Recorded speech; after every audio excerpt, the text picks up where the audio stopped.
Casa dell'amore, aşkınsa dell'amore. La casa dell'amore, aşkın sihirli şarkısı. La casa dell'amore, with music spinning everywhere. A cup of coffee, an old song plays, the warmest place in all our days. La casa dell'amore, aşkın sihirli şarkısı. Boyalar, kitaplar, çiçek dolu balkon. Sokaktan geçen çingene. Aşk evi, aşkın dostluğu evi. Aç kapıyı. Merhabalar sevgili dostlar, ben Ersin Faikzade. Evime konuk, evinize konuk programı evime konuk olarak değiştirdim. Ama evinize konuk programı da devam edecek tabii ki. Bugünlerde benim rengarenk evimde konuklar ağırlıyorum. Bugün çok değerli, yine büyüğüm, dostum, çok sevdiğim insan Hatice Nayır. Çok kıymetli bir yazar, mimar, şair. Bugün kahvaltı konuğum Hatice Nayır. Evime konuk programı başlıyor. Yes, this is La Casa dell'amore, amore. La Casa dell'amore, where love and colors fill the air. La Casa dell'amore, with the music spinning everywhere. A cup of coffee and old song plays, the warmest place in all our days. La Casa dell'amore, come with your heart, the joy will stay. Evet değerli dostlar, mükellef bir kahvaltı sofrası hazırladık ama Hatice ablamın sayesinde. Burası La Casa dell'amore, Ersin Faikzade'nin home kafesi. Bana gelen misafirler yemekleriyle geliyorlar. Ben de tabii ki bir şeyler hazırlıyorum ama tabii bu kadar zengin olması için bir destek gerekiyor. Hep beraber donatıyoruz. Halil İbrahim sofraları yapıyoruz. Çok sevdiğim Hatice ablam bugün teşrif etti. Ne kadar mutluyum anlatamam size. Artık havalar güzel, yaz mevsimine girdik. Hatice Nayır çok değerli bir şair. Dediğim gibi biz çok imza günlerine birlikte katıldık. Benim Prenses Süreyya kitabım, onun Hayal Anım kitabı ve daha o kadar çok kitabı var ki bunlardan da konuşacağız. Hoş geldin Hatice ablacığım. Hoş bulduk Sefalar Ersin'cim. getirdin. Hoş bulduk canım. İyi ki geldin. Seni çok seviyorum ben, biliyorsun. Ben de Hayata çok bakışın seviyorum, çok biliyorum. güzel. Her Ben zaman de çok çok pozitifsin. Kitapların harika. Dostlukları harika.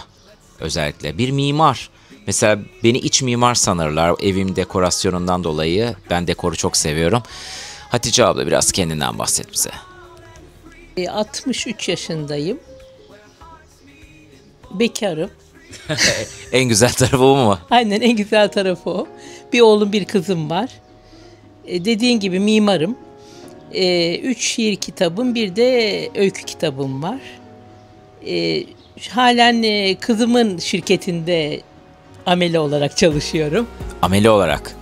Amelelik yapıyorum, yani onun işlerine yardımcı oluyorum. O patronluk yapıyor, ben de patron dışındakilerin yapması gerekenleri yapıyorum. Kızımın bir e-ticaret şirketi var. Kargolarını yapıyorum, işte siparişleri hazırlıyorum, kargoculara teslim ediyorum filan. Onun dışında boş kalan zamanlarımda şiirlere, öykülere devam ediyorum. Yolculukları çok seviyorum. Çok fazla yolculuk yapıyorsun sen. Çok seviyorum yeni yerler görmeyi, dolaşmayı. İmkanım dahilinde, işte emekli maaşıyla ne kadar oluyorsa, kızımın da desteği var sağ olsun. Onun dışında yani gittiğim yerin yemekleri, güzel yemeklerini yemeyi seviyorum. Yani yeni bir kitaba hazırlanıyorum, işte onu bitirmeye çalışıyorum. Bir kedimiz var, Odin diye. Çok yaramaz, şımarık bir şey. Bu arada Hatice abla çok güzel bir yerde oturuyor. Ben çok seviyorum. Kadıköy Yeldeğirmeni. Muhteşem bir sokak. Orada kendini Fransa'da, Paris'te zannediyorsun. Ufak ufak kafeler, restoranlar, cıvıl cıvıl gençler, insanlar. Çok hoş bir yer. Benim bu ev orada olsa direkt içeri dalarlardı herhalde insanlar kafe diye. Evet, aynen. Bakarsın o tarafa taşınırım, yani belli olmaz. Dedi yani, niye olmasın? Eski böyle Rum evleri var senin oralarda. Sana. Ne kadar iyi olur. Bakarım oralarda bir ev. Komşu oluruz. Yemeğimizi soğutmayalım o zaman, yumurtalarımızı. Biz kahvaltımızı ederken birazdan harika şiirler dinleyeceksiniz Hatice Nayır'dan. Şarkılar senden. Benden de şarkılar. Hadi bakalım. afiyet olsun. Hoş geldin tekrardan Hoş bulduk Hatice canım, ablacığım. hoş bulduk.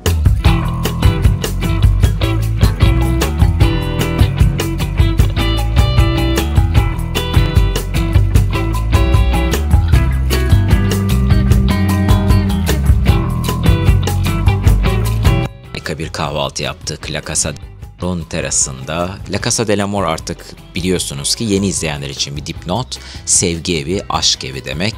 Ben evimi böyle sevgiyle, aşkla dekore ettim. Herkesin, her sevdiğim insanın bir parçası var bu evde. O yüzden Sevgi Evi ismi. Yani üzerimizde gördüğünüz şu tüyler var ya şurada. O bile mesela Hatice ablamın hediyesi. Hediyelerden oluşan muhteşem bir ev. Hatice abla, sen İstanbul'u çok seviyorsun. Ben bir İzmirliyim. Sen köken olarak Mardinlisin. Biz İstanbul'a aşığız. Ben 6 yıldır yalnız yaşıyorum İstanbul'da ama 13 yıldır gelip gidiyorum. Sen kaç yıldır İstanbul'dasın? Ben 47 yıldır İstanbul'dayım. Bir ömür yani. Bir ömür. O yüzden mi bu kadar aşıksın? Niye sen aşıksın İstanbul'a? Ben aşık olma nedenimi söyleyeceğim. Sen niye aşıksın? Yani İstanbul bilmiyorum. Ben İstanbul'a aslında gelen İstanbul'dan sonra başka hiçbir yeri beğenmez bence. İstanbul insanı kendine aşık ediyor. Yani bilmiyorum, belki Kadıköy'de yaşamasaydım İstanbul'u bu kadar sever miydim bilmiyorum ama Cihangir de çok güzel. Beyoğlu ben da çok Kadıköy'ü güzel. çok seviyorum. Bebek de Oralar da çok güzel de Kadıköy yani her yer çok güzel. çok farklı. İstanbul'un her yeri, denize bakan her yeri güzel aslında. Evet, doğru. İstanbul aşk benim için. Yani şimdi şöyle diyorlar bazen, İstanbul'u sevmiyorum, işte çok kalabalık, çok trafik kötü, işte binalar çok sıkışık, bilmem ne ıvır zıvır. Ama ben diyorum ki bir insan birini seviyorsa hatalarıyla, kusurlarıyla, her şeyiyle sever. İstanbul benim için aşk ve ben onu her şeyiyle seviyorum. İyi yanlarıyla da kötü yanlarıyla da. Yani sevdiğimizi kusurlarıyla da kabul ettiğimiz için Aynen. İstanbul'un kusurlarını görmüyoruz yani. Aynen. Öyle yani, aşk budur zaten. Kusurlarını görmüyorsun. Ancak aşktan vazgeçtiğin zaman görmeye başlıyorsun. Aşk bir de acı çektiriyor. İstanbul'da acı çektiriyor. İstanbul acı çektirmiyor. Ya tabii İstanbul'a yapılan ihanetler acı çektirtiyor da. Evet. Onun dışında mesela böyle saçma sapan binalar, işte imar hataları falan, onlar acı çektiriyor. Tabii bir mimar olunca hanımefendi direkt mimari hataları görüyor. Tabii ki dilerdik daha yeşil olsun. Daha parklar, bahçelerle dolu olsun Yani İstanbul'umuz. karanlıkta daha güzel İstanbul. Geceleri daha güzel. Çünkü bir sürü kusuru görmüyorsun gece. Işıkta kayboluyor. Peki sen İstanbul üzerine şiirlerin var mı? Yazdın mı? Olmaz olur mu? Var. Bir tane İstanbul şiirini dinleyelim mi Hatice Nayır'ın? Hatice Nayır. Nayır deyince direkt aklıma Cüneyt Arkın geliyor benim. Nayır, olamaz. İstanbul'un ismi ne peki bu şiirin? İstanbul'um işte. İstanbul'um işte. İşte. İstanbul'um işte. Dinliyoruz. Kız Kulesi gibiyim bu sabah. Herkes bana aşık, ben sana. Galata gibiyim biraz da. Kendimi unutmuşum sana gelen o çıkmaz sokakta. Taksim'de beyaz bir güvercinim. Aşka sahip çıkmaya çalışıyorum. Sen ne kadar karşı koysan da. Belki biraz da Yoros Kalesiyim. İhtişamıma kapılıp çıkmak isteyenler sırada. Modada bir çay bahçesiyim. Gün her batmaya durduğunda bir çay içimlik mutlaka. Emirgan'da sarı bir laleyim. Hüznü yaprağında, ömrü Nisan'da. Fatih'te bir Selahattin camisiyim. Her ezan sesinde minarelerim aşk için duada. Velhasılı İstanbul'um işte. Gönlüm boğazımda, aklım sılada. Ne kadar güzel. Bir anda İstanbul'un İstanbul'u en görüyorsun. muhteşem silüetleri gözümün önüne geçti. Aklıma da şu geldi. Ah İstanbul, İstanbul olalı, hiç görmedi böyle keder.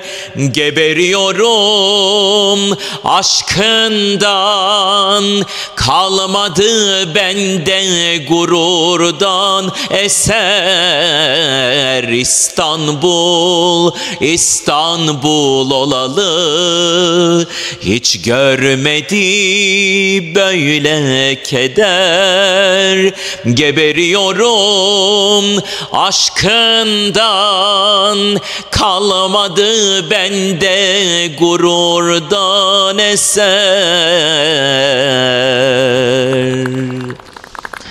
İstanbul'a aşkı herhalde en güzel anlatan şarkılardan biri. Öyle. Geberiyorum aşkından, kalmadı bende gururdan eser diyor. İstanbul yazdırır, böyle şiirler de yazdırır, şarkılar da söyletir. Senin şiirlerinden de klipler yapabilir miyim? Okuyabilir miyim? Tabii memnun olurum, tabii ki. O zaman Nilgün Serimoğlu'ndan sonra Hatice Nayır'ın şiirlerini de seslendirip klip yapacağım ben sizler için.